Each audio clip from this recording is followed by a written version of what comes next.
A Mariana Verzaro, ela que é doutora em neurociência pela Universidade de São Paulo, pesquisadora conosco dentro do NEL, já vai fazer uns 2 anos já, né, que está com a gente, Mari. Mais, né?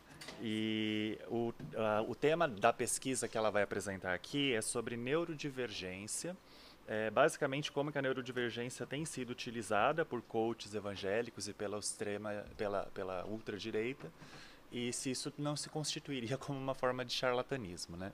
Então fica à vontade, Mari, eu vou passar o microfone para você. Quando estiver chegando nos 5 minutos, eu te empurro o papelzinho para você saber, tá bom? Oi, pessoal, tudo bem? Primeiro eu queria agradecer por estar aqui, estou muito feliz em fazer essa apresentação. E vamos falar um pouquinho sobre o cérebro antes do intervalo, né? Vocês já devem estar um pouco cansadinhos, mas eu prometo que eu vou ser rápida, tá? Então vamos lá.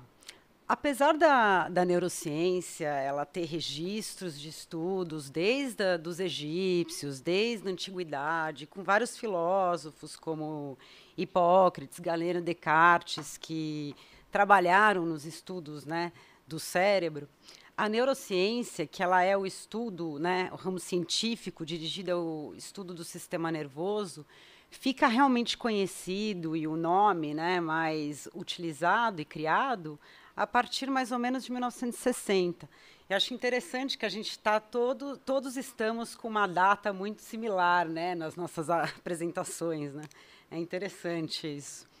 Mas, de qualquer forma, a neurociência ela surge para fazer uma integração de outras disciplinas que precisavam realmente dessa integração, como a biologia, a psicologia, a própria física, além de outras disciplinas como a neuroanatomia, a neurologia, a neurofisiologia. Então, ela vem para fazer essa integração principalmente com ferramentas de estudos, como, por exemplo, o imaginamento cerebral, que é a ressonância magnética, a eletrofisiologia. E isso trouxe para a gente uma série de avanços, né? Essa tecnologia ela traz para a gente uma série de avanços, uma série de descobertas muito interessantes, porém foram um pouco, digamos, abusivas no sentido de serem muito mais do que o que realmente trouxe.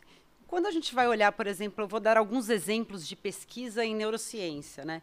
Então, quando a gente fala em um estudo, a maioria dos estudos, na verdade, em neurociência, está olhando para qual é a localização do cérebro daquilo que se está estudando, né?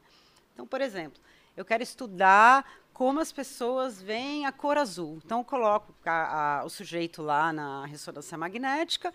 Então, eu vou colocar uma imagem azul e vou observar qual parte do cérebro dele que está sendo estimulada. E como que eu vou traduzir isso? Eu vou pegar uma imagem de um cérebro que não está olhando a cor azul, vou sobrepor aquela imagem do sujeito que está olhando a cor azul, e aí eu vou olhar, isso aqui está diferente daquela imagem. Então, é aqui, então deve ser aqui que é o estímulo da cor azul, né? Então, apesar de ser muito interessante, há um pouco de controvérsia quando a gente vai pensar em distúrbios neurológicos ou de questões aí mais complexas, né? Quando a gente vai estudar a neurociência.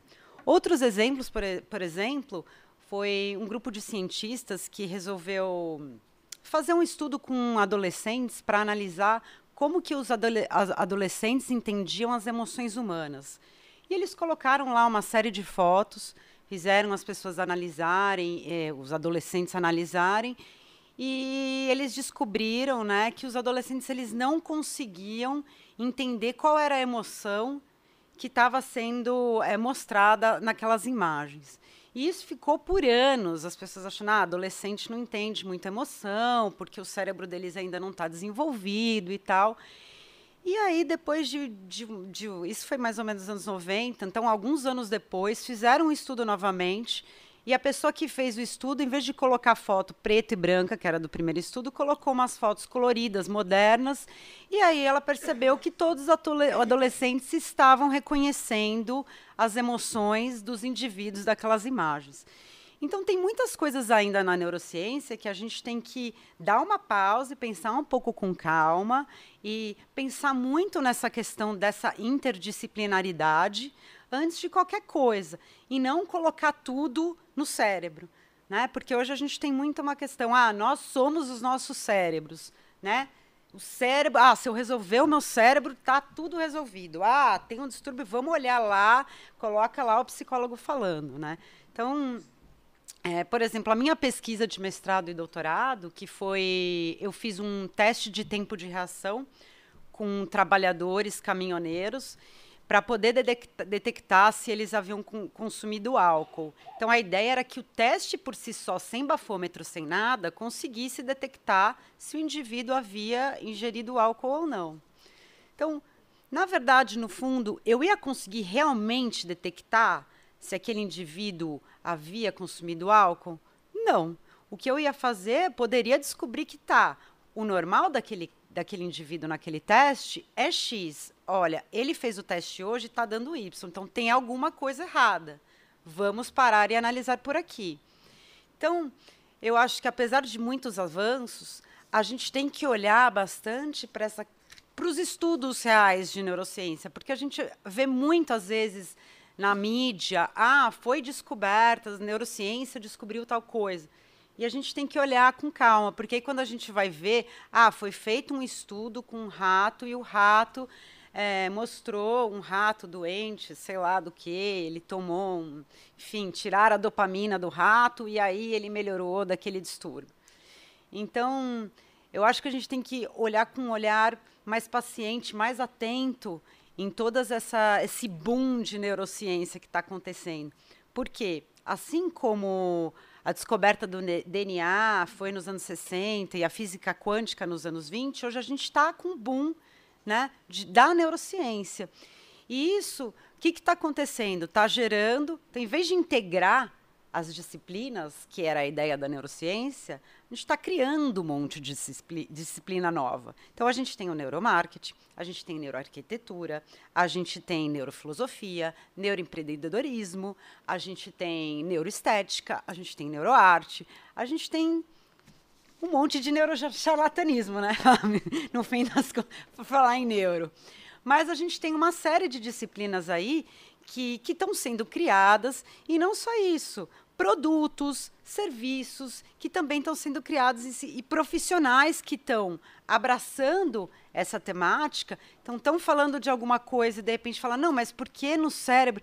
Outro dia eu estava vendo uma amiga minha, ela trabalha com moda, eu estudei moda, né? Então, assim, ela estava fazendo uma palestra, ela começou a falar do cérebro, porque o nosso cérebro emocional é não sei o quê, eu assim, gente, calma, sabe? Calma.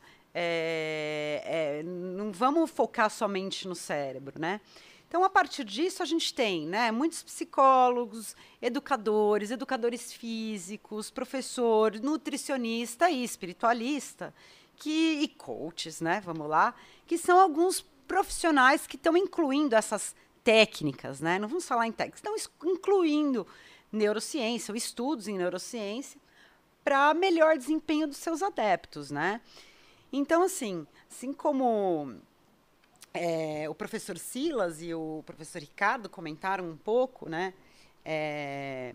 Quando a gente vai para o termo coach, né? Quando a gente vai para a questão de coach, que está utilizando bastante esse termo, não somente o coach evangélico, mas o coach de relacionamento, o coach profissional, o coach, enfim, tem vários coaches aí, coach nutricional, enfim, hoje já também se usa, neurocoach deve ser agora, né? Neurocoach nutricional, sei lá. Enfim, mas deve ter assim. Mas a grande questão é que o coach ele se utiliza bastante da neurociência. Por quê? É não sei se eu posso chamar de disciplina, um profissional que tem uma metodologia baseada em autoconhecimento, baseada em planejamento, baseada em ação eficaz. E como o Ricardo comentou, muito baseado também nesse sistema neoliberal que a gente vive hoje em dia, né? Como você pode fazer, você é capaz, você tem que resolver. Se algo deu errado, a culpa é sua. Então, o coach ele vem bem junto, né, com esse movimento. E também é a partir da mesma época, né, da década de 60, 70, que ele se torna uma disciplina mais estruturada, né, baseado muito em psicologia e também um pouco em administração. Né, o professor Silas e o Fábio escreveram um artigo maravilhoso sobre como surge, né, os coaches e esse link entre o coach e o coaching evangélico. E eles trazem também ele começa a ganhar mais visibilidade, consolida-se na década de 80, então começa um pouco abranger muitas questões pessoais e também espirituais, né? Então, assim,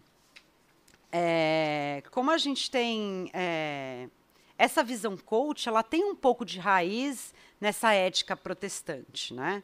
Então, assim, para a gente pular um pouquinho, porque eu não tenho muito tempo, para falar mais sobre essa questão de um coach evangélico, assim como o professor Silas já fez uma introdução em relação ao Pablo Marçal, que eu vou utilizar aqui como exemplo. O Pablo Marçal, ele se diz, né, como um coach evangélico, membro da Igreja Videira, e diz que o cristianismo é um lifestyle, né?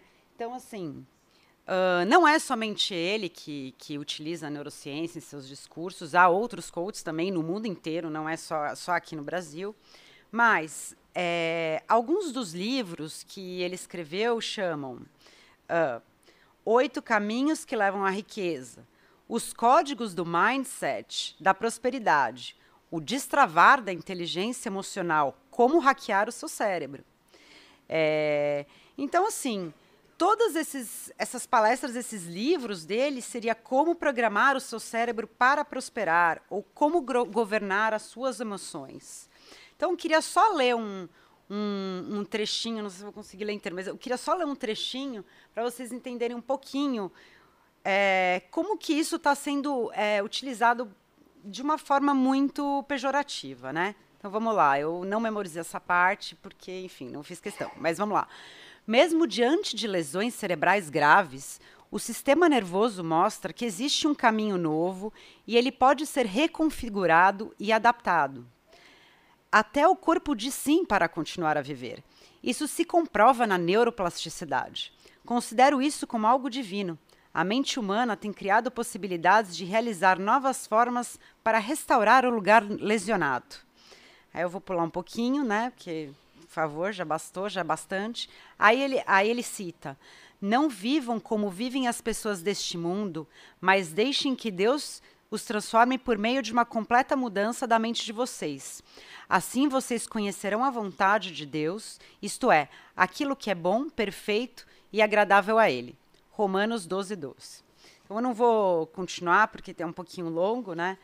Mas, assim, é uma completa salada de fruta que ele faz, misturando neuroplasticidade com Bíblia, com termos bíblicos, com, enfim, com coisas que... com discurso, coach também, e uma visão muito reduzida do que seria a neuroplasticidade. Quando a gente pensa na neuroplasticidade, sim, a gente pode regenerar, é o que diz a neuroplasticidade.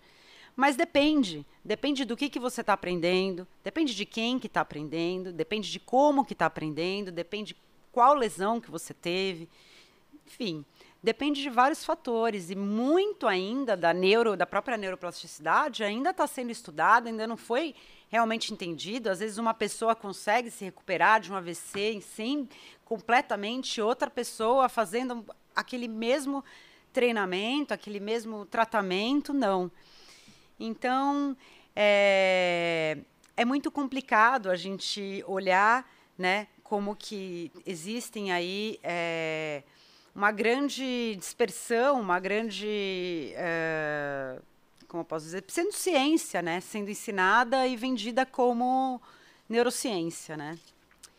Então, acho que basicamente é isso. Obrigada, pessoal.